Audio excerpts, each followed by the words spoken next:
زہار کی شرعی تعریف کیا بیان کی ہے؟ چنانچہ بیوی کو اپنی نسبی یا رضائی یا سسراری محرم عورت کے کسی ایسے عضو سے تشبیہ دینا جس کی طرف دیکھنا اور ہاتھ لگانا اس کے لیے حرام قرار دیا گیا ہو۔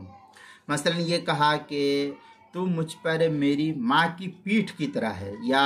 میری ماں بہن کی پیٹھ کی طرح ہے، تو اصطلاح شرع میں اس کو زہار کہتے ہیں، جس مسئلے کو مستفاد کیا ہے بہشتی زیور جو کراچی کا چھپا ہوا نسخہ، اس کی پہلا حصہ صفحہ 540 پر در مختار میں ہوا لغت المصدر ظاہر من امرہ اذا قال انت علیہ کظہر امی، اس طریقے کی عبارت جو ہے وشرن تشبیہ المسلم زوجتہ اور تشبیہ ما یعبر به عنہا من اعضائها، اس طریقے کی عبارت جو ہے در مختار ما شامی کتاب الطلاق باب الزہار